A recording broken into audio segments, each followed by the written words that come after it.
மேக்னா அர்ஜுன் பண்ண வேலையை கேட்டு நடேசன் தமிழ்கிட்ட நீ அவங்கள போலீஸ்ல மாட்டி விட வேண்டியதானன்றாரு. கார்த்தியும் வசுவும் மேக்னாவே சும்மா இருந்தாலும் அர்ஜுன் தான் தூண்டி விடுறான்றாங்க. தமிழ் கோதை கிட்ட உமாபதி சார் கல்யாணமான விஷயத்த அவங்க மாமா கிட்ட சொல்லியிருக்கிறாரு. ஆனா அதை அவங்க மாமா சொல்லாம மறைச்சிருக்கிறாரு. அவங்க மாமா மேக்னாவுக்கு கெடுதல் தான் நினைக்கிறாருன்னு தோணுதுன்றாரு.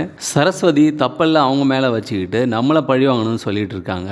இனிமே அவ என்ன செஞ்சாலும் அவளுக்கு பதில் நாமளும் செய்யணும். இன்னும் அவன் மேல இருக்கப்பட்டு இருக்காதீங்கன்றாங்க. கமலம்மா மேக்னா கிட்ட தமிழ் அடிக்க சொன்னது நியாயம் இல்ல. நீ நிறைய நல்லது செஞ்சிருக்க. உன்னால வாழ்ந்தவங்க நிறைய பேர் இருக்காங்க. ஆனா ஒருத்தர் கஷ்டப்படணும்னு நீ நினைக்கலாமா? அதுக்கான தண்டனையை கடவுள் கொடுப்பாரு. நாம எது செய்ய வேண்டாம். அந்த அர்ஜுனை நம்பாத. அவன் பேச்சு நடவடிக்கை எதுவுமே சரியா படல. அவன் சகவாசமே வேண்டாம்னு அட்வைஸ் பண்றாங்க. மேக்னாவும் ஃபீல் பண்ணி கலிவரதனை கூப்பிட்டு தமிழை விட்டுடுங்க, நான் கோவத்துல சொல்லிட்டேன், அர்ஜுன் என்ன கன்ஃபியூஸ் பண்ணிட்டான்றாங்க. ஆனா கலிவரதனும் மதனும் அர்ஜுன் கிட்ட போயிட்டு மேக்னா சொன்னதை மறைச்சி தமிழை போட்டு தள்ளிட்டு பழிய மேக்னா மேல போடவும், மேக்னாவை ஜெயிலுக்கு அனுப்பிட்டு மேக்னாவோட சொத்தெல்லாம் எடுத்துக்கவும், அதுல சென்னையில இருக்கிற கம்பெனியை அர்ஜுனுக்கு கொடுக்கறதாவும் பிளான் பண்றாங்க. நமச்சி கோதை வீட்டுக்கு வந்துட்டு நான் நல்லது நினைச்சுதான் அப்படி பண்ணேன், என்ன எல்லாரும் மன்னிச்சிடுங்கன்னு சொல்லி அழுது கெஞ்சுறாரு. ஆனா வீட்டுல இருக்கிறவங்க எல்லாரும் நமச்சியை வெறுத்து ஒதுக்குறாங்க. தமிழ் வந்துட்டு நமச்சியை ஒரு கணம் கூட மன்னிக்காம வெறுத்து அடிச்சு துரத்துறாரு.